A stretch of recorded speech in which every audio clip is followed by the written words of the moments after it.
I find myself living at a very particular point in the almost 4 billion years of the evolution of life on this planet. I feel lucky, no, extraordinarily privileged to be alive right now, when for the first time we are able to investigate terrestrial life on scales smaller than the size of atoms, as well as look to the skies for evidence of extraterrestrial life, many hundreds of light years beyond the planet that we currently live. This beauty, this complexity, this body of knowledge that we are creating as humans flies in the face of the second law of thermodynamics, which describes how things tend to become more rather than less disordered as time goes by. In spite of living in this physically unlikely era of human information creation, I feel that many of us are often not open to seeing the bigger picture. Perhaps because in this era of information inundation, we prefer or feel more comfortable forgetting how much we still don't know. I want to be the most improbable human that I can be. I am prepared to give up my life on Earth for the unprecedented contribution I would be able to make to the sum of human knowledge from a new world. I want to be one of the first citizens on Mars, and today I would like to talk about why. Quantum mechanics is our most fundamental theory of reality, dealing with phenomena occurring on scales far smaller than the resolution of the human eye, in objects like photons, atoms, electrons, to get an idea of just how small. The human hair is about a micrometer wide and is obviously visible by the human eye. 1,000 times smaller than that is the DNA molecule with a width of a few nanometers, the helical structure of which was first observed only in 1952 using an X-ray imaging technique. 10 times smaller than that, and we arrive on the scale of atoms, best observed with a beam of electrons. Quantum biology. You may wonder what these two seemingly disparate fields have in common. Quantum mechanics, dealing with the kinds of objects I've just described, while biology, as we know, deals with macroscopic objects like elephants, which we can clearly see. However, the idea that quantum mechanics may play a role in living systems is by no means a new idea. On this very day, the 15th of August in 1932, one of the founders of quantum theory, Niels Bohr, delivered a lecture, Light and Life, at the International Congress on Light Therapy in Copenhagen. He questioned whether quantum mechanics may help us to understand life scientifically. In the audience was an intrigued Max Delbruck, a young physicist who went on to contribute to the establishment of the field of molecular biology. Both of these brilliant scientists won Nobel Prizes for their contribution to our understanding of reality. The most well-established area of quantum biology is the study of the very early stages of photosynthesis, up to the first billionth of a second. Only recent developments in an experimental technique called ultra-fast spectroscopy have enabled us to image processes happening on such quick timescales. These very early stages of photosynthesis are almost perfectly efficient, and we would like to understand how nature does it quite so well. It turns out we need quantum mechanics to do so.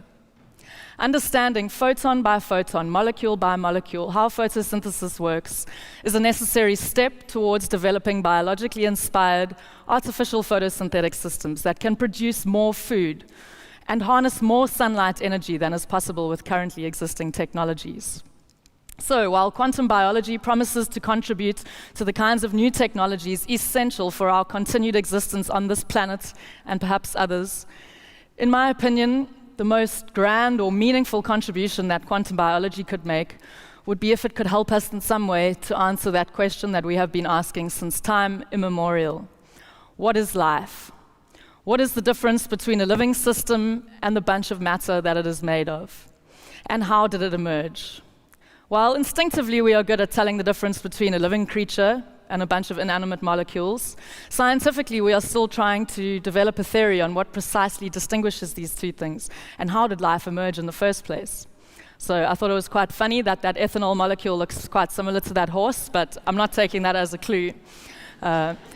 What would be very helpful in terms of understanding the fundamental principles underlying the emergence of life would be to find just one other instance of the phenomenon. So far, in a vast universe, we are the only living systems that we know of. And when I say we, I'm talking from bacteria up to humans.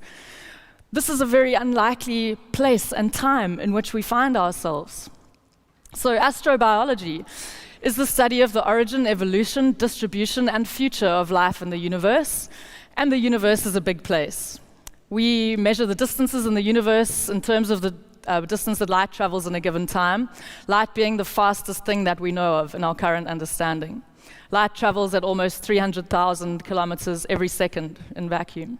So while Mars is just a few light minutes away, light takes 4 years to get to the nearest star, Proxima Centauri, around 1,000 years to get to that recently discovered, intriguingly Earth-like planet called Kepler 452b, millions of years to reach the nearest galaxy, Andromeda, and almost 50 billion years to reach the edge, the furthest edge of the observable universe.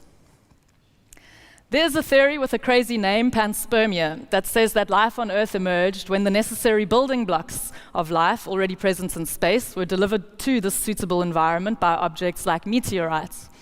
When we consider that a range of building blocks of life have been discovered in these meteorites, which we found on the surface of the Earth, the theory doesn't sound so crazy. For example, in the Murchison meteorite, which fell to Australia in 1969, over 70 different types of amino acids were detected.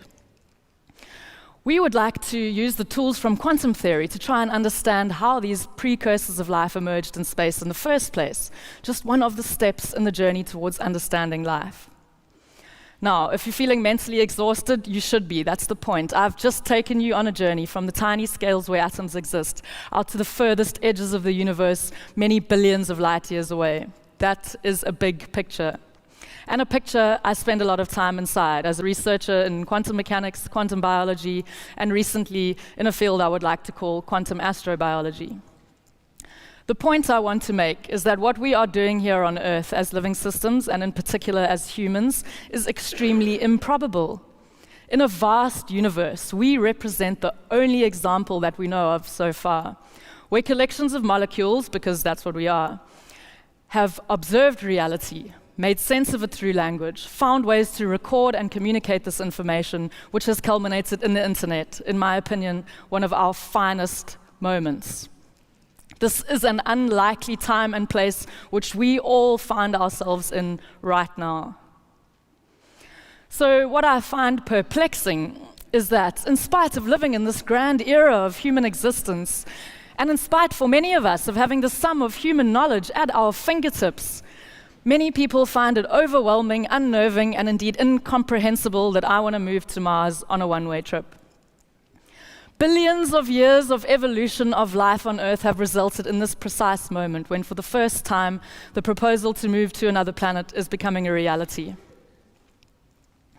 Untold discoveries lie in wait, including the possibility of finding evidence of life on Mars. Finding evidence of life on Mars would be a giant leap in terms of understanding who we are, where we come from, and where we are going. I have volunteered and been shortlisted along with 99 others from around the planet to move to Mars in 10 years' time. I am prepared.